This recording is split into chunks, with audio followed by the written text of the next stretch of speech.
so hot today, innit? That's some boiling, man. That's some, you don't understand how hot it is. But basically, what's happened is, yeah, I've gone to court, and because I got banned in March. Basically, if you get banned quite recently, you're looking at minimum 12-week sentence in prison. But I'm saying I didn't know I was banned. That's my plea. And obviously, because of my record before it's all driving and everything, the judge said I need to get a full report of one of the other people. So basically, telling them like if I can, or if basically I have to basically persuade them not to send me to court and find other ways of them punishing me. Ambulance, I hear ambulance. So that's what I have to do. But so from 1 o'clock to 2 o'clock they'll be on the lunch break, so they asked me to come back at 2. Yeah. Now nobody knows I'm at court today. Nobody knows I'm at court today apart from you and my boss. That's it. So and plus I don't want to tell anyone, just in case. I don't want them worrying for no reason. Yeah, I don't want to be calling my family and saying, oh, I might be going to prison, because obviously they'll end up worrying, man. I know my dad will just go like, they'll be like, oh God, like come up north and get up north and see what happens in it. But no, I need to, obviously it's my thing in it, I have to take the punishment for myself in it. Obviously I'm not going to allow my family anything, and it's my mistake in it. But so now, what I'm going to do is finish your story off, your bedtime story, because I don't know what will happen. Hopefully I don't get sent to prison. Obviously that's like the best outcome. I don't get sent to prison. Like, obviously I'm doing the war and everything in it, you get me? It's like, I've never been in this position before. And I'm not scared, but I'm just like, you in it, it's like, I forget about that, yeah, because at the end of the day, let's not talk about something else. So let's start with this story, you know. Fuck yeah, how can you not stay in one place? So, like I said, Mariam, once she left home, she went to Africa to help out. At this stage, Mariam was only 23 years old, and her parents, and then when she got to Africa, she called her parents to let her know like what's happened, and like she wants to help out the children who are suffering and wants to help out the people that need the help. And once she was there, she started working in the local community, and she met another doctor who was from Africa, and he was also a Muslim as well. And they started talking, obviously started working, and here the conditions were very bad, like all children were malnourished, yeah, and so everything. She started helping them, and this guy, like, he was proper into Islam, and he was proper reading and everything. And Mariam, like, she was quite taken back, because, you know, like, she just thought, like, yeah, he's a Muslim, but she just assumed that he wasn't really practicing his religion. And she was quite taken back, and obviously the longer they got, she was there for a few years, and they got very close, and they got to know about each other and everything, and basically, and they fell in love. Yeah, just wanted for no reason. Yeah, and so they fell in love, and so then the boy's parents, whose name was Osman, so Osman and Mariam, yeah, before them, they agreed to the marriage, yeah. And so Mariam called her mum and dad, and they were like saying, like, obviously, like, we want to meet him. So they went all the way to Saudi Arabia by on the train. Once they got there, and they sat down with the parents or whatnot, and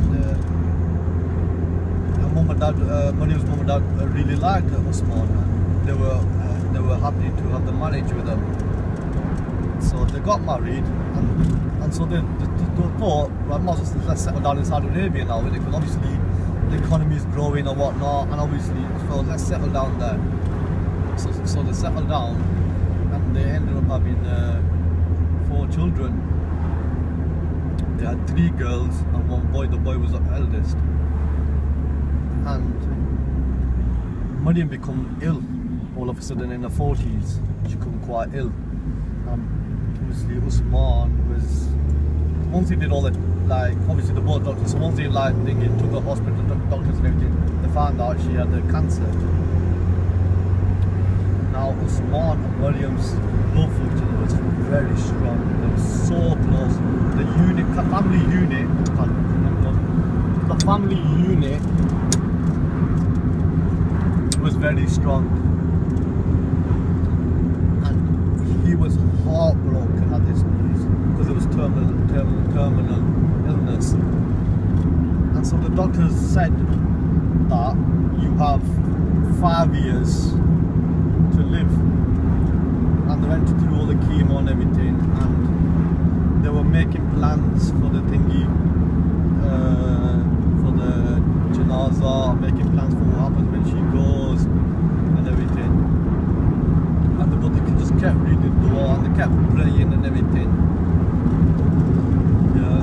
And the children grew up, and at this stage, when the children were old enough, the board explained to them that this is what's happening and whatnot.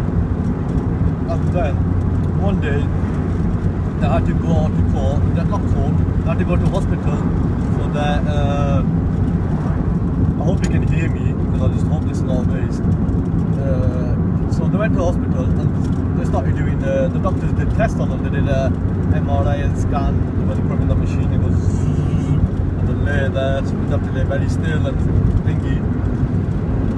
And they were astonished. They didn't know what, they thought the machine was wrong, so they put it in again. They thought, this is not right. And after a few moments, after a few more tests, they did blood tests, they did everything, you know, what they usually do, yeah. Boiling, man, got some sweating like a nigga in a rape case. Yeah, and they went back and they said to Maryam that we've done tests and your cancer is no longer there. That the joy that they were overcome was immense. That they were so happy. Like obviously the cancer's gone all of a sudden. Like she had like basically 2 years left, and all of a sudden the cancer's gone. Subhanallah. Because I think just because the hardship that they went and the struggle that they had throughout their married life, and they were so close, like, and the children and the characters of both people. I want you to see me, like, I want you to curve on me, get me. It was thingy, and the characteristics of Usman and Maryam was so good that they were loved by everyone in the community, because they were so humble. The children were so well raised, you know, the etiquette, the attitude. They were always giving to charity, they were always giving to the less fortunate, whatever they could. There wasn't great deals amounts, it wasn't thingy, but they give what they could, you know. And like during Ramadan they give food to the homeless, they give food thingy, you know, so they made a bit extra and things like that. And they were very well loved. And I don't know what to do. Where does this story end? I don't know. But yeah. And then they lived after that. Once the thing did, you know, they lived happily ever after, you know, because until they lived until they were like in the 80s. And then Maryam became ill all of a sudden. Within a few days, she ended up passing away. At this stage, all of Maryam's 3 daughters were married, the son was married, so they all had their own little life. they all lived happily ever after, you know, they all living the life. And obviously, once the news had come that their mother had passed away, they all was shocked. And Usman couldn't take it. He couldn't take it that his wife for so many years had passed away. Like, he was so heartbroken, you know, he was so lonely. Obviously them two lived together, innit? So he was alone and he couldn't do it. So he asked his son, he said, could I come and live with you? And his son said yes. So the father went in, and like obviously he started living with them, and he noticed some of he noticed that there was problems between the wife and the husband. They didn't really talk a lot. You know, they both went out to work, the children went to school, but they didn't really talk. There wasn't really a lot of communication. Yeah, and obviously this had barriers like where they didn't talk. And Usman could tell this, so he sat his son down one day and said, listen, how's your marriage? His son said, my marriage is fine, there's nothing wrong with my marriage. He said, but I noticed, like, I'm not trying to intrude or anything, but I've noticed that, like, you don't really talk to your missus. There's no real conversation that goes on. You need to talk to your missus. You need to show her that you care. You need to have that passion for her. You need to tell her like you love her and like spend time with them, you know. And then he went, and once then his son started doing this, and the marriage was a lot better, you know. And then he went on lived, and he only lived a few more weeks. Then he passed away. I think it was just because of the heartache, like his missus had passed away, Mariam. It's a bit of a crap story, innit? But I'm not really good at making stories up. Hopefully I'll get better at this and whatnot. We're home now. Time is 1:20. I'm gonna go upstairs, read namaz, do dua and whatnot. And then go back to court. You get me?